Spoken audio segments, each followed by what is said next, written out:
So, chapter 6 has some funny things in it that are just, what kids do, but it also advances the story again. And it has a awkward moment for Atticus as a father that just really makes me laugh. So basically, Scout and Jem go over to Dill's house the last night that he's in Maycomb and to say goodbye to him. And while they're there, they talk about Mr. Avery and it talks about who he is and whatever, but then it also talks about a performance that he did that the kids witnessed. That a few of you have sent me emails that you didn't understand it.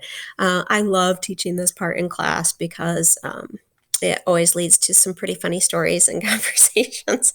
But basically, the kids were sitting on the front porch and they see Mr. Avery pee off of his porch. And they go on to comment about, golly, he must have drank a gallon of water. And it's because the arc is arching so far and landing so far out into the street or the side yard or whatever. And the boys are just so impressed with how far Mr. Avery can pee. And that leads to competitions of their own. And Scout feels left out because she's a girl. She cannot have these competitions. She cannot pee in an arc. And it's always funny because at first, the girls are like, what? That's so disgusting, blah, blah, whatever. And then I, see the boys looking at each other, and boys do this. And, some of you will start out denying it, but most boys, especially if you live out in the country more, have these competitions to see who can go the farthest, who can go, the highest, who can hit a can, who can, pee on an X, like all this kind of stuff. I always tell the story about my husband was a farmer boy and his cousins, like it was a rite of passage to get to come and work out at the farm. And when you were old enough, like it was so like a big deal. And so every year it seemed like there was another cousin that was getting old enough to come out and do hay.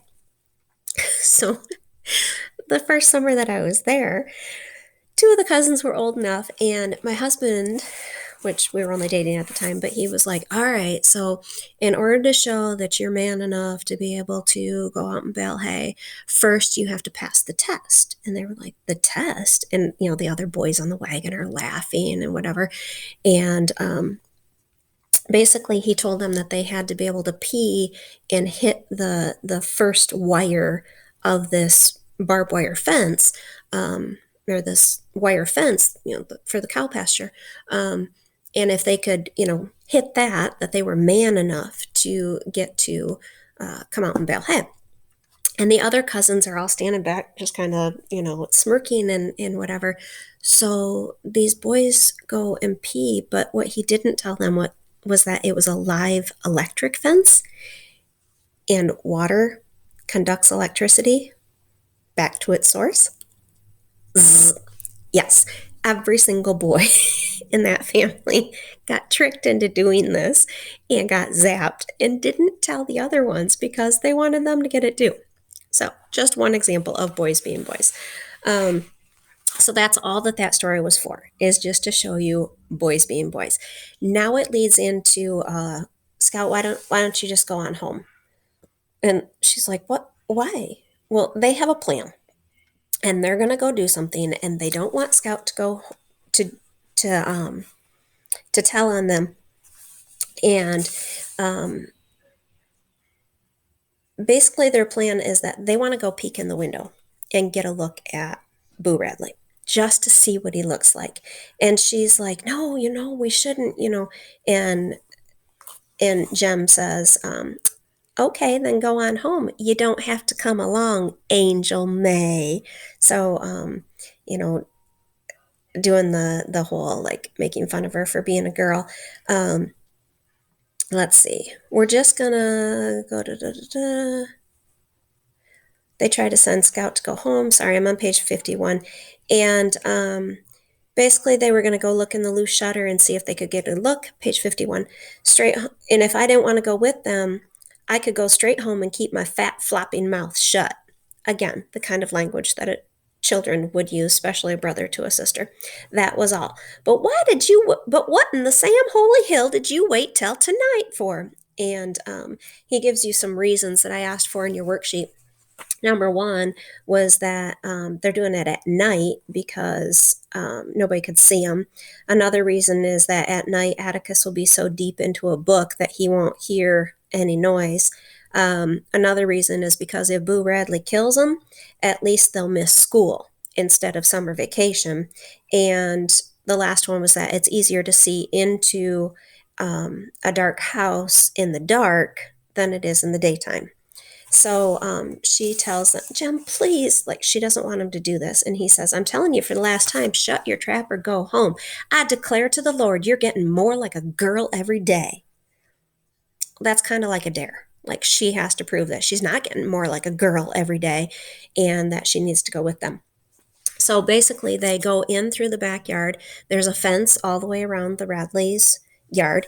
They go in the back way. The gate squeaks. They got to spit on it to make it stop squeaking. Again, another childhood country thing to do. And they go up on the porch, and I don't really understand this part of the book because the way that the light would be shining and the way that the shadow happens, but basically a shadow crosses over top of them, which means that if the moon is out and the kids, if this is the moon and the kids are right here, in order for a shadow to pass over them, somebody had to be in the middle between the moon and the kids. In order for somebody to be in the middle, they had to have come outside of that house. So somebody was outside with them, and that freaks them out. So as soon as that shadow passes over them, they take off running. Okay, now they get through the gate, but there's a barbed wire fence. If you've never tangled with barbed wire, it's awful stuff. Like it has these little barbs on it, hence the name, that just kind of grab onto anything that it touches, whether it's your skin, your clothes, whatever. So Jem holds the barbed wire fence open for the kids to get through, and they dive through and they run to the tree on the playground where it's safe, and Jem doesn't show up, and they go back and there's Jem, and he's all tangled up in the barbed wire. His pants are caught. He can't get himself loose.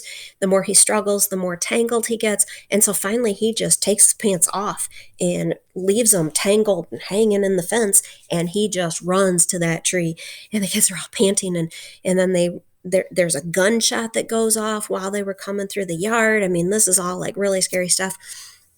And then they realize, oh my gosh, with the gunshot, we got to get back. They're going to find out we're gone.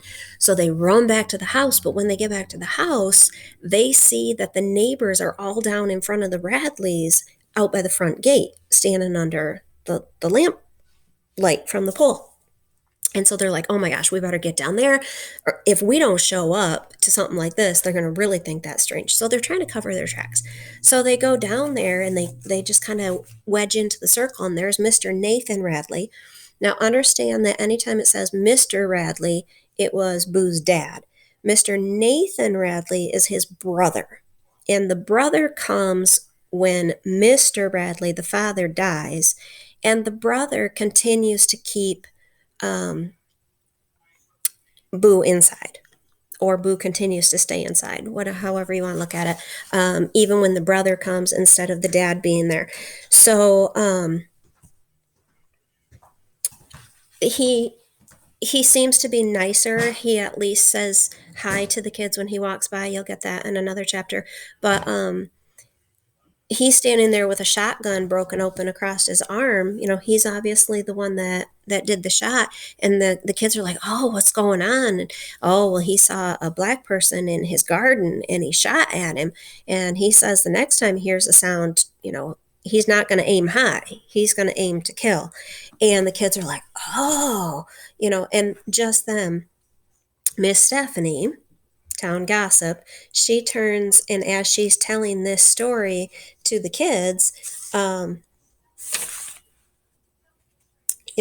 she's got it. Oh, well, he says that he's not going to aim high. He's got the other barrel waiting for the next sound he hears.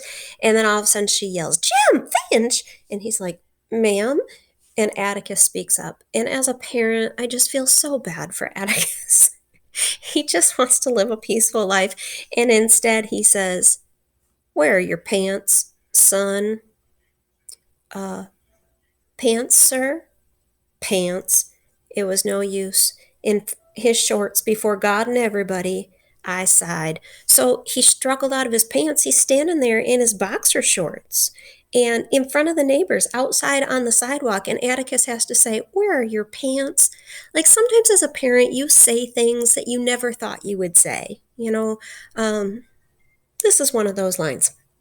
And as Jem is just like, and Scout is like, oh, we're busted. Like they're both kind of frozen like deer in the headlights. All of a sudden, Dill, with his great imagination, he comes up with a story and he's like, Mr. Finch. And Atticus looks at him, what is it, Dill? I won them from him. Won them? How? We were playing strip poker up yonder by the fish pool. Jem and I relaxed. The neighbors seemed satisfied because they all stiffened. But what was strip poker? She's only 7. She doesn't know what strip poker is. So, if you don't know, it's poker, and when you lose, you have to give up an article of clothing. All right. So, this is really bad. Miss Rachel, I love to read this part in class because I do it with a really southern woman's accent and really loud, and it surprises the kids. But she just freaks out. Like, she can't believe they're playing strip poker. And Atticus is suspicious. I've never heard of him doing that before. Were you playing with cards? So 1930s, cards are a no-no. Any type of gambling is a no-no. Huge, huge sin to play cards. And so when he says, were you playing with cards? He thinks that he's going to catch them doing something even worse than strip poker, was playing with cards. And Jem, he jumps into the lie now and he's like, no, sir, just with matches. So notice that he covers up. He doesn't get them in huge trouble with the cards, but he still gives them something that's trouble, which is playing with matches. And she says that I admired my brother. Matches were dangerous, but cards were fatal. Like if they knew they were playing with cards, they'd be in so much trouble. And I don't think Atticus believes this, but he says, Jem, Scout, I don't want to hear of poker in any form again. Go buy Dills and get your pants, Jem, and settle it yourselves. So, if you were playing poker and you lost them, Dill, you're going to give them back. You guys figure this out. When he does this, I don't think he believes that they were actually playing cards, that they were actually playing strip poker. I think he knows full well that they were the noise that Mr. Nathan heard. He knows that they've been out bothering Boo Radley again. Like, he's not stupid. So he tells them to to fix it. They go home and it's okay. They go home and the kids go to the back porch to go to sleep, and then Jem comes up with this dangerous thing that he has to do. I'm trying to go back to your questions. He says that he has to go back and get his pants. He's got to go back to the Radley house to get those pants off of that fence somehow. And the reason is because Atticus told him to get his pants, and he better show up with some pants in the morning. And he has no choice. He has to go back and get them. The problem is that Mr. Nathan has said, the next thing I hear back there, I'm going to shoot to kill. So this is dangerous for him to go back there. All right. So he sneaks out. Scout waits. It seems like forever. He finally comes back, and he's shaking when he first gets back. And then finally she hears his cot stop trembling, and he's gone to sleep. And that's where chapter 6 ends.